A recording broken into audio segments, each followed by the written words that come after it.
नमस्कार दोस्तों, जय हिंद। मैं निपुण आलमबाइन डायलॉग मंच में आप सबका स्वागत करता हूं। और जैसा कि दोस्तों आप जानते हैं, डायलॉग मंच का मोटिव यूथ को मोटिवेशन, सही डायरेक्शन और साथ ही एक स्ट्रेटेजिक टॉक करना। तो उसी स्ट्रेटेजिक टॉक में आज हमारे साथ हैं वासुमित्र दीवान जी।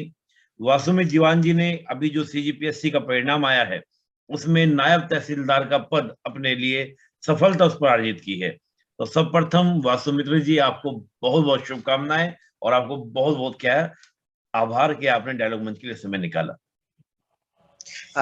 सबसे पहले बहुत बहुत धन्यवाद सर। और आपको भी बहुत बहुत धन्यवाद, डायलॉग मंच का धन्यवाद कि उन्होंने मुझे इस लायक समझा कि आज मैं अपने अनुभव और अपने विचार आपके साथ साझा कर पा रहा हूँ। तो आज मुझे बहुत खुशी भी है और आपका बहुत बहुत आभार भी है। बहुत बहुत धन्यवाद वासुमी जी। सर्वप्रथम वासुमी जी, थोड़ा सा अपने बारे में बताइए कि आप कहाँ से हैं, आपकी एजुकेशन बैकग्राउंड क्या है, थोड़ा सिविल सर्विस के रुझान क्यों हुआ, इस बारे में थोड़ा सा अपने बारे में बताइए। जी सर, मैं छत्तीसगढ़ के बेमेतरा जिले से हूँ। और यही बेमेतरा से जो सरस्वती शिशु मंदिर है, वहीं से मेरी पूरी विद्यालय की शिक्षा पूरी हुई। जी और उसके पश्चात मैंने इंजीनियरिंग सिविल में बी सिविल करने के लिए मैं Parthavi college of engineering and management, जो कि भिलाई 3 सिरसा कला में स्थित है, जी। मैंने वहां से अपना ग्रेजुएशन पूरा किया। और उसके पश्चात मैं निरंतर सिविल सेवा की परीक्षा की तैयारी हेतु प्रयासरत था, जिसमें मुझे 2020 में दूसरे दूसरे प्रयास में मुझे सफलता अर्जित हुई। सेकंड प्रयास आपका था, पहले प्रयास में कैसा रहा आपका अनुभव, कहाँ तक क्या? पहला प्रयास तो सर मेंस क्लियर नहीं हो पाया था मेरा। ओके। 2019 का मैंने मेंस दिया था। तो जी। 2019 का मेंस जो था वो मेरा क्लियर नहीं हो पाया, पर 2020 में आ, ये अवसर मिला कि मैं साक्षात्कार दूं। और साक्षात्कार के बाद आज मैं आपके सामने उपस्थित हूँ। बहुत बढ़िया। तो अभी नायब तहसीलदार के बाद अभी जो एग्जाम हो रहा है, आगे की तैयारी जारी है या अभी सेटिस्फाइड हो गए? वैसे तो सर ये जो पद मुझे मिला है, जी ये पद मेरा एक ड्रीम पद था। 2-3 पद होते हैं आपके सिविल सेवा में, तो उसमें से एक था। तो मुझे तो बहुत खुशी है और मैं बहुत संतुष्ट हूँ। फिर भी निरंतर मैं भी आगे परीक्षा की तैयारी कर रहा हूँ, क्योंकि सीजीपीएससी में जो भी एस्पिरेंट परीक्षा में भाग लेता है, उसका एक ही सपना होता है कि वो जी। डीसी बने, डिप्टी कलेक्टर बने। तो इसके लिए मुझे लगता है कि मैं 1-2 अटेम्प्ट अभी और देना चाहूंगा। चलिए, मेरी ओर से और डायलॉग मंच की ओर से आपको बहुत बहुत शुभकामनाएं कि इस बार जब मैं अगली बार आपका इंटरव्यू हम लोग लें तो एक डीसी से ले और वसुमित्र जी एक डीसी बने। बहुत बहुत धन्यवाद सर। वसुमित्र जी, सिविल सर्विस में रुझान क्यों, इसमें क्यों आपका रुझान बना? सिविल ऑप्शन तो बहुत है। हाँ जी सर। हाँ जी, ऑप्शंस बहुत थे। और मैंने बी सिविल भी किया हुआ है। तो ऑप्शंस की कमी नहीं थी। पर शुरू से एक ऐसा मन में था कि प्रशासनिक सेवा में जाना है। और घर में भी हमेशा इस और माता पिता जी के द्वारा, बड़े भाई बहनों के द्वारा हमेशा इस मार्ग में प्रशस्त किया गया कि आपको, आपका सिलेक्शन हो या ना हो, पर आपको एक बार तैयारी करनी चाहिए। और निरंतर बेमेतरा जिले से भी कुछ बच्चे चयनित होते रहे। और धीरे धीरे, जैसे कहते हैं कि सिविल सेवा का क्रेज भी बहुत आगे बढ़ा है। तो इसमें भी, इस बात से भी कोई दो मत नहीं है कि एक रुझान जो बच्चों का, युवाओं को जो अभी काफी इस तरफ आया है। तो मैं भी उसी तरह जब इंजीनियरिंग पास आउट हुआ, तो मुझे भी लगा कि मुझे एक बार तो तैयारी करनी ही चाहिए। प्रयास करना चाहिए। जी बिल्कुल बिल्कुल। चलिए, बड़ा अच्छा है कि जैसे हम सभी युवाओं को होता है कि सिविल सेवा के अंदर जाना चाहिए, देखना चाहिए, करना चाहिए। जी जी। इस पूरी परीक्षा के मुझे लगता दौरान। है जी एक बार तैयारी सबको जरूर करनी चाहिए।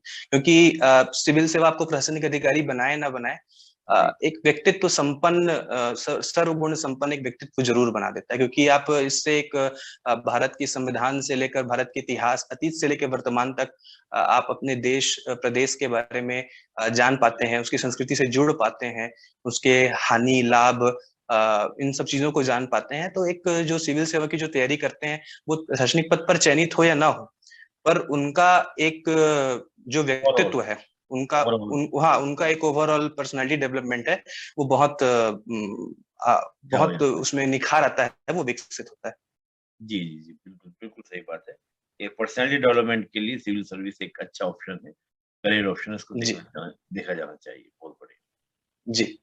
वसुमी जी, इस पूरी परीक्षा के दौरान आपको क्या लगता है कि सबसे बड़ा चैलेंज आप क्या महसूस करते हैं कि सबसे बड़ा चुनौती ये होती है जो आपने फेस किया हो चुनौतियां, ये सबसे बड़ी चुनौती मैंने जी सर, मैं बहुत सही कहना चाहूंगा, सच कहना चाहूंगा जी कि पारिवारिक कोई दबाव नहीं था मुझ पर, जी ना समय को लेकर, ना संसाधन को लेकर, ना जी भविष्य को लेकर। तो सबसे बड़ा दबाव तो यही था कि जब सारी फैसिलिटीज आपके पास उपलब्ध हैं, तो फिर क्यों एग्जाम नहीं निकल पा रहा है। बहुत अगर किसी चीज का अभाव है तो हम कहते हैं कि हाँ, मैंने ये स्ट्रगल फेस किया है, पर ईश्वर की कृपा से ऐसे कोई बहुत ज्यादा किसी चीज का अभाव या किसी चीज की भी 1-2 साल ये समय दिया गया था कि आप 1-2 साल अभी और तैयारी कर सकते हैं, आपके ऊपर कोई फैमिली प्रेशर नहीं है। तो जब भी मैं एग्जाम देता था तो मुझे लगता था कि जब सारी सुविधाएं उपलब्ध हैं, सारी किताबें मैं ले सकता हूँ, सारी फैसिलिटीज मैं यूटिलाइज कर सकता हूँ, तो फिर मैं रिजल्ट क्यों नहीं दे पा रहा हूँ, मैं आउटपुट क्यों नहीं दे पा रहा हूँ। तो मुझे लगता है सबसे ज्यादा प्रेशर मुझ पर यही था। जी, जी, जी। यानी कि सब कुछ होने के बाद रिजल्ट ना दे पाना, ये एक बड़ा तनाव होता है और सही हाँ बात है कि जब सब कुछ मिल गया हो तो वहाँ पास कोई एक्सक्यूज़ भी नहीं होता। तो ये हाँ, एक्सक्यूज नहीं, अब किसी चीज की कोई कमी नहीं थी, पढ़ाई से लेकर ना किसी नौकरी का दबाव था, ना किसी चीज की बहुत ज्यादा प्रेशर था कि अब आपको नहीं, अब 1-2 साल में आपको जॉब करनी है। तो एक टाइम पीरियड दिया गया था घर वालों की तरफ से कि आप भाई इतने साल तक आप तैयारी कीजिए, फिर आगे देखेंगे। तो मुझे हमेशा लगता था कि जब सब कुछ है तो फिर रिजल्ट क्यों नहीं है। बट आज इस बात की संतुष्टि है कि घर वालों ने जो विश्वास किया, सारी सुविधा मुहैया कराई, मैं उन्हें उसका पुरस्कार दे पा रहा हूँ। बहुत बढ़िया और ये हमारी सबसे बड़ी खुशी भी होती है कि हम अपने बड़ों को जी, जिन्होंने हम पे इतनी विश्वास दिखाया जी, उनको हम दे पाएँ। बहुत अच्छा है और आगे भी जी, आप दें, यही हमारी शुभकामनाएँ आपको कि आगे आप डीसी बने, उनको और आनंदित करें, यही हमारी शुभकामनाएँ हैं। जी, जी सर। वासु जी, प्री मेंस इंटरव्यू 3 स्तर का ये एग्ज़ाम होता है। जी, आप तीनों स्तर के बारे में क्या बोलेंगे? आपको कैसा तीनों स्तर के बारे में कि आपके लिए प्री ज़्यादा आपको टफ लगता है, मेंस ज़्यादा जी। आपको लगा या इंटरव्यू? किस स्टेज को आपको लगे कि यहाँ पे बहुत ज़्यादा ध्यान देने की ज़रूरत होती है? जी। मैं व्यक्तिगत रूप से अपनी बात करूँ तो मुझे प्रीलिम्स बहुत कठिन लगा, और जी, 2019-2020 में जब तक रिजल्ट नहीं आ गया तब तक मैं ये श्योर भी नहीं था कि मेरा प्रीलिम्स क्लियर होगा कि नहीं होगा। जी, क्योंकि एक चिंता सी बनी रहती थी, और मेंस और जो साक्षात्कार था, मैं उस वो मेरे लिए बहुत ज़्यादा कठिन नहीं था, बट जी, प्रीलिम्स मेरे लिए सबसे ज़्यादा टफ रहा है इस पूरी तैयारी के दौरान पे। प्रीलिम्स। जबकि जी। आपका पहली बार ही प्री निकल गया था, इस बार भी आपका प्री निकला है, तो आपको प्री टफ लग रहा है। जी। हाँ जी, प्रीलिम्स इसलिए क्योंकि मैं शुरू से साहित्य से जुड़ा हुआ हूँ, लिखना और पढ़ना मेरी शुरू से आदत रही है। तो हुँ, मेंस को लेके मैं बहुत ज़्यादा उत्साहित था। मेंस की जो परीक्षा है उसने मुझे किसी पर दबाव नहीं किया, क्योंकि वो मुझे मज़ा आ रहा था लिखने में, पढ़ने में। और साक्षात्कार जो है वो आपका अंतिम चरण है पीएससी की तैयारी का, जो जिसमें आपको ये पता चलता है कि आप कितनी तैयारी आपने जो की है वो कितनी सही है, कितनी गलत है, आप किस दिशा में आगे बढ़ रहे हैं। तो मुझे ऐसा लगता है कि प्रीलिम्स जो है मेरे लिए वो थोड़ा-सा टफ लगता था, क्योंकि मैं लास्ट मोमेंट तक यही सोचता था कि मेरा क्लियर होगा कि नहीं होगा। जब तक रिजल्ट ना आ जाए, मैं श्योर नहीं था कि मैं इस बार मेंस दे रहा हूँ कि नहीं दे रहा हूँ। ओके, बड़ा अच्छा है, ये तो जी, अच्छा है कि इस तरह की चीज़ें रही। लेकिन चलिए प्री के बारे में बात करें कि प्री अभी तो नेक्स्ट मंथ प्री है, 1 महीना करीब रह गया है जी, प्री के लिए।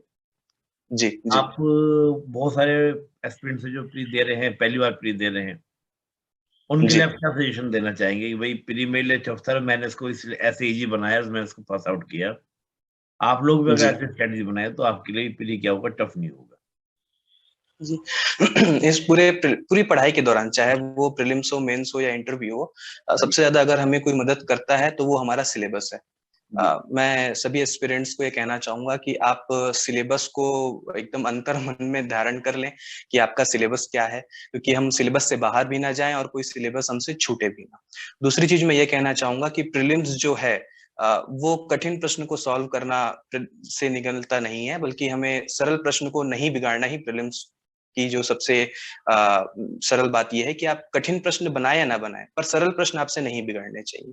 और तीसरा ये कि आप एक आकलन ज़रूरी है कि पिछले बार और इस बार की जो परीक्षा हुई या हमने दिया, तो हमसे वो क्या गलतियाँ रह गई, क्योंकि आपके मेंस लिखने और प्रीलिम्स क्लियर ना होने के बीच में वो छोटी-सी गलतियाँ ही हैं। अगर आप उस पर ध्यान देंगे, तो मुझे लगता है कि आप इस बार मेंस जरूर लिखेंगे। ओके, यानी कि कुछ चीजों को आपको ध्यान देना चाहिए। अभी जैसे मान हाँ लीजिए जी सर। एक महीना रह गया, तो एक महीने के लिए आप कुछ सजेशन देना चाहेंगे कि ये आपको स्ट्रेटजी अपनानी चाहिए एक महीने के लिए, लास्ट 1 मंथ के लिए? हाँ जी।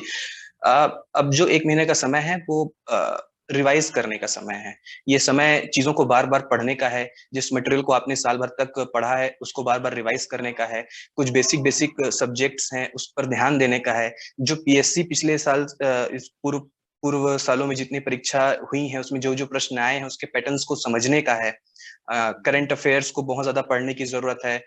जो संविधान है, उससे कॉन्सेप्चुअल क्वेश्चन पूछे जा रहे हैं। जो हिस्ट्री है उससे एंशिएंट्स के पार्ट भी आ रहे हैं। साइंस एनवायरनमेंट पर अभी विगत दो सालों में बहुत फोकस है। तो इन सब चीजों को इन पूरी चीजों को देखकर एक शेड्यूल बनाकर हम अगर बार बार रिवाइज करें, उन चीजों को बार बार पढ़ें, तो मुझे ऐसा लगता है कि परीक्षा में एस्पिरेंट्स को बहुत आसानी होगी, बहुत सरल। तो क्योंकि हम अक्सर इस बात को देखते हैं कि जो एस्पिरेंट्स हैं वो सरल प्रश्न हम बिगाड़ कर आ जाते हैं। सरल प्रश्न हमसे नहीं बनते, या हम प्रश्न गलत पढ़ लेते हैं, या हम ऑप्शंस पर ध्यान नहीं देते, या हम जो ओएमआर फिल करते हैं उसमें गलती रहती है। तो 2-4 प्रश्न हमेशा हर एस्पिरेंट से ऐसा होते हैं कि वो बहुत सरल प्रश्नों को किसी न किसी वजह से छोड़ देते हैं। तो अगर ये चीजें हम ना करें तो मुझे लगता है कि मेंस लिखना की मेंस लिखने की ओर आप बहुत नजदीक हैं, बहुत पास हैं। ओके। और जैसे मान लीजिए रिवीजन वगैरह के बारे में बात करें या नई चीजें पढ़ने के ऊपर बात करें, करंट के ऊपर बात करें, अभी इन दिनों में क्या करना जी। चाहिए? क्या आपको सजेशन देना चाहेंगे, इन दिनों क्या करना चाहिए? करंट अफेयर के लिए मार्केट में पर्याप्त बुकलेट बुक्स उपलब्ध हैं। आपको जो भी अच्छा लगता है आप उसे उसे खरीदें, उसे पढ़ें, बार बार रिवाइज करें, उन चीजों को देखें। एक पैटर्न हम सेट कर सकते हैं कि किस किस तरीके का करंट अफेयर पूछ रहा है। जैसे एक सूचकांक से प्रश्न आ ही रहा है, छत्तीसगढ़ के एकदम करंट की गतिविधियों से एक प्रश्न पूछ ही रहा है, स्पोर्ट्स से हम देखें अगर इंडियन स्पोर्ट्स से एक प्रश्न पूछ ही रहा है, अगर नियुक्तियों से हम संबंधित प्रश्न देखें तो पूछ ही रहा है। तो एक वाइड एंगल, एक वृहद दायरा हम अपनाएं कि अगर किसी की नियुक्ति हुई है तो वो कौन से नंबर की नियुक्ति है, इसके पहले कौन था, इसके बाद कोई खेल होने वाला है तो इसके पहले कब कहाँ आयोजित किया गया था, इसके बाद कब आयोजित किया जाएगा। यदि कोई नई बुक आई है, चर्चित बुक है, या छत्तीसगढ़ शासन की कोई चर्चित योजनाएं हैं, या हमारी कोई उपलब्धि है, इसे हम धीरे धीरे धीरे धीरे एक बार पढ़ते जाएं, 2 बार पढ़ते जाएं, 3 बार पढ़ते जाएं, और इस तरह से हम करेंगे तो मुझे लगता है कि करंट अफेयर बहुत जल्दी तैयार हो पाएगा। और संविधान, जैसे मैंने कहा कि अब कॉन्सेप्चुअल क्वेश्चन बहुत पूछे जा रहे हैं, तो मुझे ऐसा लगता है कि एक बार संविधान को पढ़ने के बाद हम जितने से ज्यादा प्रश्न सॉल्व करें, ऑब्जेक्टिव सॉल्व करें, उससे हमको बहुत सहायता मिलेगी कि हमारा कौन सा पोर्शन छूट रहा है। तो इसके लिए मैं हमेशा घटना चक्र वगैरह सॉल्व किया करता था, तो उस पर ये एक समझ पर आता था कि कौन सा पोर्शन जो है वो वीक है, कौन सा पोर्शन सही है। तो जो पोर्शन वीक है उसके लिए भी हमारे पास 1 साल है, सॉरी 1 महीना है कि हम उस पर काम कर सकें, उसको स्ट्रॉन्ग कर सकें। जी, बिल्कुल, बिल्कुल, बिल्कुल। यानी कि अभी भी हम लोग अच्छे से स्ट्रैटेजी बनाएँ तो अच्छे से प्री निकल सकता है, कोई तनाव वाली बात ज़्यादा नहीं है। सही तरीके से पढ़ा जाए तो हो जाएगा। जी सर। जी। बहुत बढ़िया। जी। चलिए, तो जी। मेंस प्री के अगर मेन सोर्सेज़ के बारे में बात करें, तो प्री के मेन सोर्सेज़ आपके हिसाब से क्या होने चाहिए? प्रीलिम्स के लिए सर। जी, जी। हाँ, सोर्सेस छत्तीसगढ़ की ऐसी कोई किताब नहीं है जो मैं या कोई भी चयनित विद्यार्थी एस्पिरेंट से अलग होकर पढ़ रहा हूँ। मार्केट पे जितनी किताबें अवेलेबल हैं, वही किताबें मैं पढ़ रहा हूँ, वही किताबें एस्पिरेंट्स पढ़ रहे हैं, वही किताबें चयनित विद्यार्थी भी पढ़ रहे हैं। मैंने कहा ना कि हम हर हर एस्पिरेंट से कुछ न कुछ वो सिली मिस्टेक्स होती हैं जिसे वो नहीं करना चाहता है प्रीलिम्स पे। यदि हम इसे ही सुधार लें तो मुझे लगता है कि प्रीलिम्स निकल जाएगा। Okay, okay, okay. जो सिली मिस्टेक्स हैं उनको हम दूर करें, तो प्रीलिम्स आपका निकल जाएगा। जी। चलिए, बहुत बढ़िया। हम थोड़ा अब आगे बात करते हैं, एग्ज़ाम से आगे बात करते हैं। वशुमित जी, जी। होता क्या है कि सभी एस्पिरेंट्स जितने तैयारी करते हैं, तो सभी के लाइफ में किसी न किसी का योगदान होता है। तो हम जी। वशुमित्र जी के बारे में बात करें, तो वशुमित्र जी अपने लेबर के अलावा किस जी। और को श्रेय देना चाहेंगे अपनी पूरी प्रिपरेशन में कि भई इन्होंने मेरा बहुत साथ दिया? कोई भी, टीचर्स हो सकते हैं, जी। जी। परिवार के लोग हो सकते हैं, फ्रेंड्स हो सकते जी। जी। अ, मेरी मेहनत तो सबसे आखिरी पायदान पे है, मैं ये कहना चाहूँगा। और जो सहयोग रहा है वो इतना भरपूर रहा है कि मैं ऋणी हूँ सबका, चाहे माता पिता का रहे, चाहे छोटे भाई बड़े भाई का रहे, चाहे मित्रों का रहे, चाहे मेरे शिक्षकों का रहे। तो हर हर उस छोटे-छोटे पड़ाव पर जहाँ मुझे ज़रूरत पड़ी है, मेरे शिक्षक, मेरे परिजन, मेरे भाई, मेरे मित्र हमेशा मेरे साथ पे रहे हैं। पिताजी ने हमेशा ये इस चीज़ को ये उनके द्वारा ही सुनियोजित रहा है कि किस तरफ आगे बढ़ना है, किस दिशा में अगला कदम क्या होगा, और वो उनकी ही सकारात्मक उनके ही दिखाए हुए दिशा की बदौलत आज मैं यहाँ पर हूँ। माताजी जो रही हैं हमारी, उनसे हमेशा एक धैर्य और अपने काम पर लगे रहने की प्रेरणा मिली है। शिक्षकों का हमेशा एक विश्वास रहा है। मैं अपने जब भी शिक्षकों से मिलता था, चाहे वो अंकित अग्रवाल सर जी हों, चाहे वो करवंदे सर जी हों, चाहे वो मेरे विद्यालय के शिक्षक हों, उनसे हमेशा एक भरोसा प्राप्त होता था कि नहीं, एक ना एक दिन तुम ज़रूर सफलता अर्जित करोगे। जो मेरे मित्रगण थे, जब रिजल्ट आता था, चाहे प्रीलिम्स का हो, चाहे मेंस का हो, चाहे वो इंटरव्यू कॉल हो, तो सबसे ज़्यादा उत्साहित मेरे मित्र हुआ करते थे। तो वो जन्मदिन में आप जितने फ़ोन रिसीव नहीं करते हैं, उतने आप अपने प्रीलिम्स हो, मेंस के रिजल्ट पे कि भाई आखिर क्या हुआ? रिजल्ट कैसा रहा? तो कहीं न कहीं उनका एक विश्वास है, और ये विश्वास ही मुझे हमेशा प्रेरणा देता रहा, और आज मैं यहाँ पर उन सबके विश्वास, आशीर्वाद की वजह से आज मैं यहाँ पर आपके सामने उपस्थित हूँ। बहुत बढ़िया। यानी कि आपको माँ-बाप का है, टीचर्स का है, सभी का आपने नाम लिया और सभी को हमारा नमन। और मैं हमेशा बोलता हूँ कि इस प्रकार सभी को सपोर्ट करना भी चाहिए, क्योंकि हमारे बीच में प्रतिभा जी, होती है। उसको आप समर्थन जी, देंगे, जी। सपोर्ट करेंगे, तो वो ऐसे ही जैसे आज वसुमती जी सभी का नाम ले रहे हैं और सभी का नाम को भी इनकी सफलता में उन सबका श्रेय है। जी सर, बिल्कुल। मैंने कहा ना कि मेरी मेहनत तो सबसे अंतिम पायदान पर है। इसके पहले सभी का योगदान है, और मैं हमेशा इस बात को कहता हूँ कि जब कोई एक एस्पिरेंट या कोई एक परीक्षार्थी सफल होता है, तो वो सफल नहीं होता। उसके पीछे बहुतों की उम्मीद सफल होती है, आशाएँ सफल होती हैं, और आकांक्षाएँ सफल होती हैं। तो कुल मिलाकर ये एक सभी के सहयोग से ये संभव हो पाया है। बहुत बढ़िया। वसुमी जी, डायलॉग मंच पर जितने भी एस्पिरेंट्स आपको देख रहे हैं, सुन रहे हैं, उनके लिए आप कुछ जी। कहना चाहेंगे? पहले मैं बात करना चाहूँगा जो फर्स्ट टाइम अभी फ्रेशर है बिल्कुल और फर्स्ट टाइम एग्ज़ाम में जी। बैठे हैं, उनके लिए आपका कोई मैसेज आप उनके लिए कुछ कहना चाहें? जी, मैं बिल्कुल जितने भी एस्पिरेंट्स हैं उनसे ये कहना चाहूँगा कि धैर्य रखिए, धीरे-धीरे सब होगा। हम चाहेंगे कि एक बार में सब क्लियर हो जाए, तो कुछ विलक्षण प्रतिभा के विद्यार्थी होते हैं, वो कर लेते हैं। मुझे भी लगभग-लगभग 3 साल लगे ये काम करने के लिए। तो धीरे-धीरे पढ़ते रहें, सकारात्मक रहें, और अपनी पढ़ाई को कभी रोकें नहीं।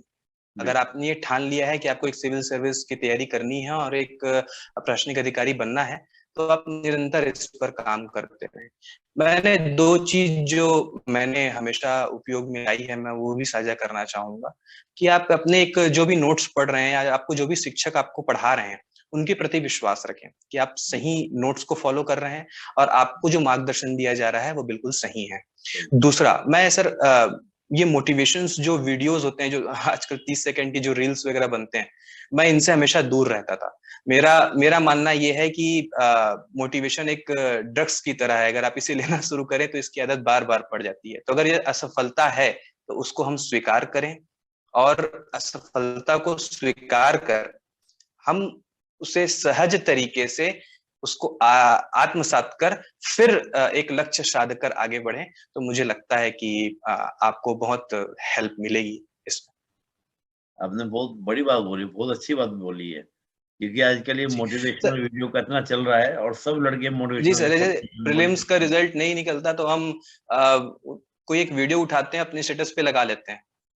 फिर किसी एग्ज़ाम के बाद, तो मैं चाहता हूँ, मैं मेरा मेरा हमेशा ऐसे मानना रहा है कि इसकी ज़रूरत क्यों? अगर अगर असफलताएँ हासिल हुई हैं, तो उसे हम आत्मसात करें, उसे हम स्वीकार करें।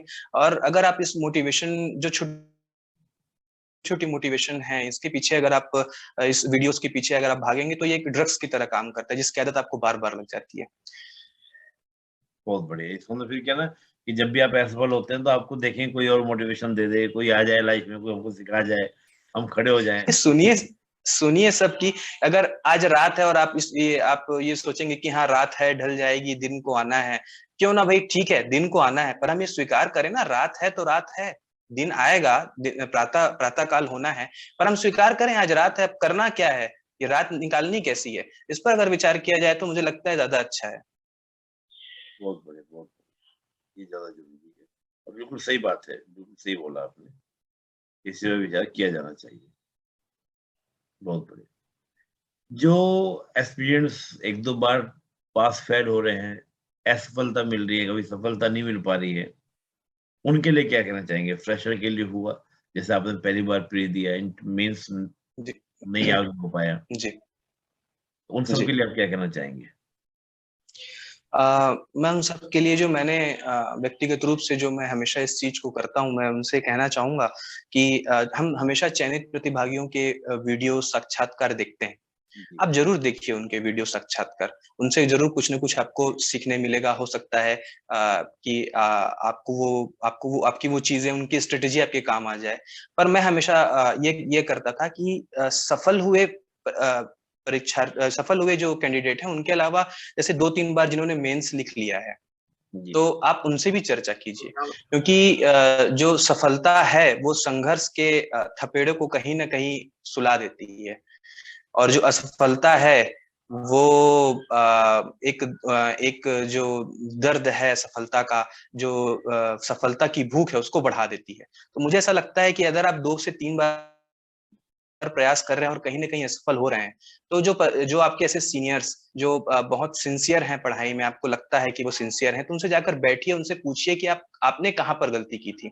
तो उनसे जो निचोड़ आपको प्राप्त होगा, उनसे जो एक सही एक कि हाँ भाई, वो एक होता है ना कि मैं अगर साइंस पढ़कर गया रहता तो शायद मैं 2 क्वेश्चन बना लेता।